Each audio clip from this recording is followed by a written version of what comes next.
Words with SMSCST।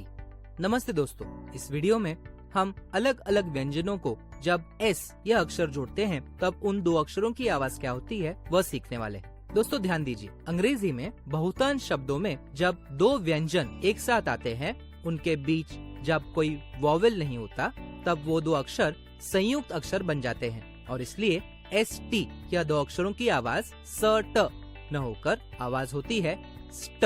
STA की आवाज हो जाएगी स्टै। STE की आवाज होगी स्टे। STI की आवाज होगी स्टी। STO की आवाज होगी स्टॉ और STU की आवाज होगी स्ट। चलिए अब हम कुछ ऐसे शब्द देखते हैं जिनमें S इस व्यंजन को और एक व्यंजन से जोड़ा गया है। शब्द है SKIN।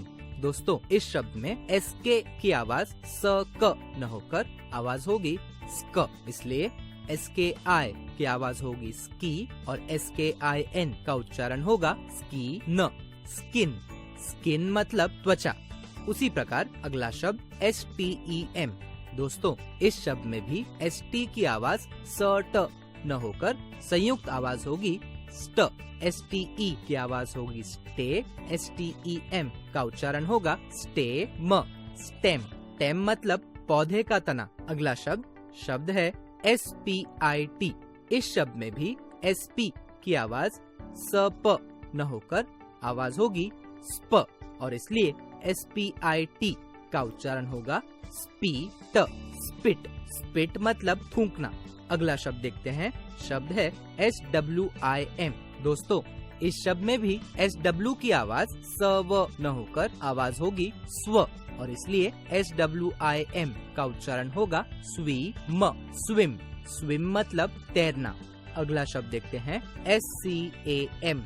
दोस्तों इस शब्द में भी SC के बीच कुछ वॉवेल नहीं है और इसलिए ये संयुक्त अक्षर बन जाएगा। SCAM का उच्चारण होगा SC स्क, SCA स्कै, SCAM स्कै म। स्कैम, स्कैम मतलब घोटाला। अगला शब्द देखते हैं, शब्द है SMASH। SMA की आवाज होगी स्मै। SH की आवाज होती है श और इसलिए SMASH का उच्चारण होगा स्मैश। स्मैश, स्मैश मतलब मारना। अगला शब्द देखते हैं, शब्द है STOP। ST की आवाज स्ट, STO की आवाज स्टॉ और इसलिए STOP का उच्चारण होगा स्टॉप। स्टॉप, स्टॉप मतलब रुकना।